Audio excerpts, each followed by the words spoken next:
Hello everybody, this is Dr. Gita Mathai and this is my Health Vibes channel. Today we are going to talk about a common problem which is common all over the world. Fever. Everybody gets fever. They touch themselves on the neck, they touch their friends on the forehead and say, "You have fever, you are burning with fever." Please remember one thing, your hand is not a thermometer. And please buy a thermometer. There are so many thermometers available, including the new no-touch thermometers popularized during the coronavirus.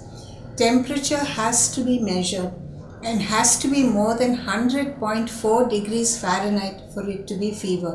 There is nothing called burning inside, cold outside, fever outside, burning inside, fever only on the stomach. Fever is fever and it has to be documented and proven. Most of the fevers, 80%, are caused by viruses. Viruses cause fever for 3 days and then the fever subsides.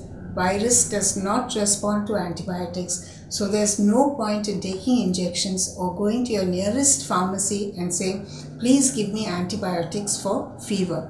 Bacterial infections, on the other hand, the fever lasts more than 3 days, but they are very specific infections and you need to consult a doctor to find out what the infection is, where it is, what is the antibiotic, how much should I take and for how many days. Fever is not something to be afraid of. It is the body's way of fighting infection. As soon as a virus or bacteria enters the body, the defense mechanisms come into play. The body produces a reaction and tries to kill the bacteria and the viruses, and this produces the fever. The body also has its own way of reducing the temperature. In adults, as soon as the temperature starts to rise, all the sweat glands open up. The body gets covered with sweat, and as this sweat evaporates, the temperature comes down and the body cools off. To help this process, you can wear a shawl or a blanket, but as soon as the sweating starts, please remember to remove your covering and to switch on the fan. In children, the sweat glands are immature, and because of this, if you bundle up a child who has fever in many clothes and in many sweaters, the temperature will rise more and more. Children, when they have fever, need to have their clothes removed. They should be placed under a fan and wiped down with tap water.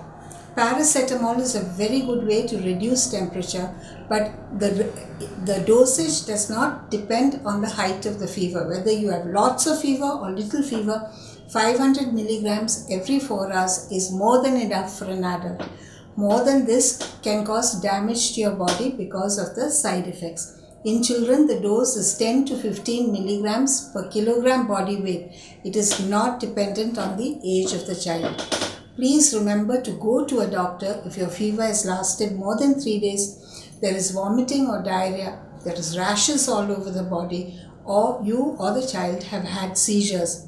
When you go to a doctor saying that you've had fever, please take the child's immunization record along, because 32 diseases can be prevented by adequate immunization.